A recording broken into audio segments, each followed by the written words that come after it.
Гиде Мопассон, қол. Сен Клуде бір құпия іс болды. Жұрт сот тергеушісі Бермөте мырзаны қоршап алып, істің жай жапсарын тыңдап тұр. Бұл жұмбақ істің Парижді шулатқаны 2 ай болған. Бірақ ақиқаты әлі ашылмады. Бермөте мырза айғақтарды саралап, уәждерін тарқата сөйледі. Бірақ ешқандай қорытынды жасамады. Бір топ әйел тергеушінің аузына қарап, әр сөзін қалт жібермей аңдып тұр. Бірақ өздері қорыққаннан жандары түршігіп, біріне бірі тығыла түседі. Ішіндегі біреуі өзін ұстай алмай, бұл бір сұмдық екен. Құдіреттің ісі болар. Осылай құпиясы ашылмаған күйі кетер ме екен деді. Тергеуші бұрылып қарады да, жымиып бүй деді. Бикеш, ашылмай кетуі әбден мүмкін. Бірақ құдіреттің ісі дегеніңізге келіспеймін. Бұл бір асқан айлакерлік, шеберлікпен жасалған қылмыс.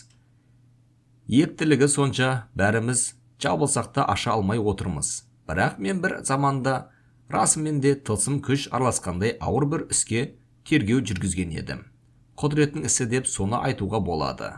Әрі ізденіп, бері ізденіп, қылмысты аша алмаған соң орта жолдан тоқтатуға тура келді. Әйелдер жамырап, ол қандай іс, не болып еді, айтыңызшы деп жалынды.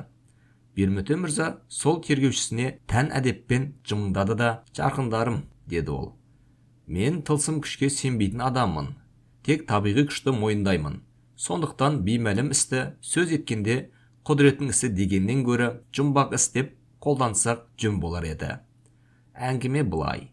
Ол кезде Аяши өңірінде сот тергеушісі едім. Аяши теңіз жағасындағы жан-жағын биік тау қоршаған әдемі шағын қала. Қанды қанмен жуған сұмдық істерді тергедім.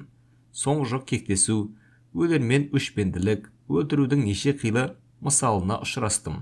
Қарттарды, әйелдерді, тіпті кішкентай сәбиді де өлтірген оқиғаларды көрдім.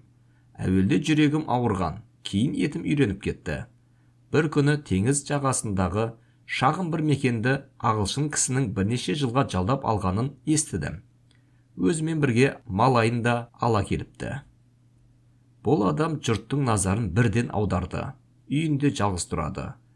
Саятқа шығады, балық аулайды. Ешкіммен сөйлеспейді. Күн сайын 1-2 сағат тапаншадан оқ атып жаттығады.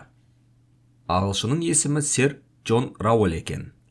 Өзі әйгілі адам, туған елінен саяси себеппен қашып шығыпты, деседі. Сұмдық қылмыс істеп, содан тығылып жүр екен, дегенде қауесет көбейді. Тергеуші болғасын, мен бұл адам жайында мәлімет жинағым келген. Бірақ еш нәрсе таба алмадым. Жүріс-тұрысынан ешқандай күдік білінбеді. Бір түрлі қауесет көбейгесін ағылшынды өз көзіммен көргім келді. Оның үйіне таяу маңға саятқа шықтым. Бір сылтау табылып қалар деп көп аңдыдым. Іздегенім табылды. Бір құр кездесті. Құрды дәл ағылшынның алдынан атып түсірдім. Итім барып құрды алып келді. Құсты ала сала дереу сэр Джон Рауэллге келіп, әдепсіздігім үшін кешірім сұрап, олжамды алыңыз деп өтіндім. Ол өте бойшаң, кең иықты, жирен шаш, сирек сақалды, батыр тұлғалы адам екен. Жұрт айтқандай тәкаппар емес. Олжамды алып, шала-пұла французша алғыс айтты. Сол айдың ішінде онымен 5-6 рет сөйлестім. Бір күні кешке есігінің алдынан өтіп бара жатсам, аузында мүштегі бар бақшаның ішінде отыр екен. Бас изесіп амандастық. Маған серік болып, бір кесе кофе ішіп кетіңіз, деп шақырды. Мен келістім. Ол ағылшындық нәзік нәуеттетікпен қарсы алып, Францияны, Корсиканы мақтай жөнелді. Осы елді теңіз жағасын сүйетін айтты. Мен де осы сұхбатты пайдаланып, оның тұрмысы діні жайлы сұрап үлгердім. Ол қысылмастан жауап берді. Африка, Үндістан, Америкаға саяхаттағанын айтты. Бауырым, несін сұрайсың? Басымнан талай оқиға өтті ғой, деді жымиып. Мұнан соң әңгімеміз саятшылыққа ауды. Ол маған жолбарыс, піл, зіл, бегемот тіпті мешінді қалай аулағанын айтып қызықтырды. Мен таңдана басымды шайқап, жыртқыш аңды аулау қорқынышты емес пе, дедім. Ол жымиып, олай емес, ең үрейлі жыртқыш адам, деді. Сөйтті де ағылшынның жуан күлкісіне салып, мен адамды да талай ауладым, деді. Мұнан соң қару-жарақтың жайын сөз қылдық. Ол үйге кіріп мылтықтарын көруімді өтінді. Кең бөлмесінде алтынмен кестеленген қара жібек, сары гүлдер отша жалтылдап бірден көзге түсті. «Жапон тоқымасы», деді ол. Кенет бір затты көріп қайран болдым. Қызыл барқыттан жасалған 4 бұрышты бұйым. Бетінде бір нәрсе бадырайып көрінді. Таяп келсем, қол. Кәдімгі адамның қолы. Қарапайым кеуіп қалған, тырнақтары сарғайған, көк еттері жалаңаштанған, сірә балтамен шабылған сияқты. Саусақтарына темір шынжыр салып, бекітіп тастапты. Шынжырдың шығышықтары мен қолды керегеге байлаған. Шығышықтардың жуандығы кесенің аузындай кең. «Бұл немене?» деп сұрадым. Ағылшын жайбарақат күліп, мына қолды айтасың ба? Қас дұшпаным, америкалық үндістің қолы. Қылышпен қиып алдым. Сосын терісін өткір таспен сойдым. Бір жұма күнге қақтап кептірдім. Ойбой, қайбірін айтайын, бұл маған ләззат сыйлайтын нәрсе, деді. Мен әлгі қолды қозғап қарадым. Байқауымша алып адамдікі секілді. Терісіндегі тарамыстары, тұтастырып тұрған саусақтары жойдасыз ұзын, арса-арсас шыққан.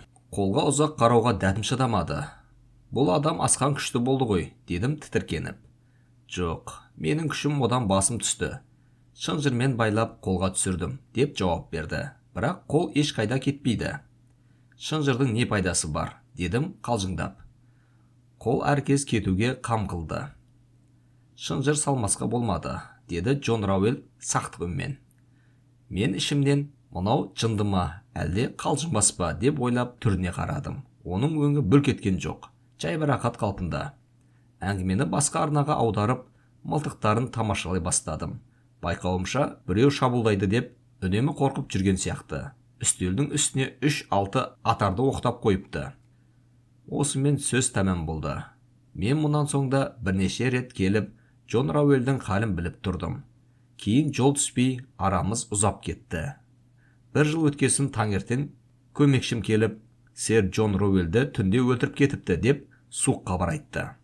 Жарты сағаттан соң қасымда комиссар мен жандарм капитанын ертіп, ағылшынның үйіне бардым. Малайы есі шығып, есік алдында жылап отыр. Басында мен содан күдіктеніп едім, бірақ ол күнәсіз болып шықты. Сэр Джонның залына кіре сала, көзім шалқасынан сұлап жатқан өлікке түсті. Күртешесі жыртылған, көйлегінің жеңі иық тұсынан жыртылыпты. Сірә, үйде төбелес болған секілді. Ағылшынды буындырып өлтірген. Ісініп, қарауытқан беті қатты, қинау көргенін меңзеп тұр. Тісімен бірдемені тістеп жатқан тәрізді. Мойнында 5 жерде темір шеге кірген сияқты 5 саусақтың табы байқалады. Қасымызға доктор келді. Денеге түскен саусақ іздерін әбден қарап шығып, мынадай болжам айтты. Мұны сүйек буындырған, деп шамалауға болады, деді. Тұла бойым шымырлап кетті. Бір кездері арса-арсас шығып, қабырғада ілініп тұрған қолды іздедім. Ізім қайым жоқ. Орнында үзілген шынжыр қалыпты. Сонан соң өлікке үңілдім. Тістеніп жатқан тісінің арасынан әлгі қолдың бір саусағын тауып алдық. Саусақты екінші буыннан тіспен қыршылып алған сияқты. Зерттеуге кірістік, бірақ ештеңе ашылмады. Есік терезе үстелдің бірде-бірі сынбаған. Қора күзететін 2 иті де оянбаған. Қызметшісінің қысқаша жауабы мынау. Қожайын 1 ай бойы мазасызданып жүрді. Поштадан көп хаттар алып, отқа жағып жіберіп отырды. Қолына сыпыртқы алып, ақылынан адасқандай ашуланып, керегеде шегеленіп тұратын, күйіп қалған қолды сабай жөнелетін. Өте кеш жатып, есігі мықтап бекітетін болды. Мылтықтары қашанда оқтаулы әзір тұрды. Кеше түнде біреумен қатты айқайласып жатқандай дауыс шықты.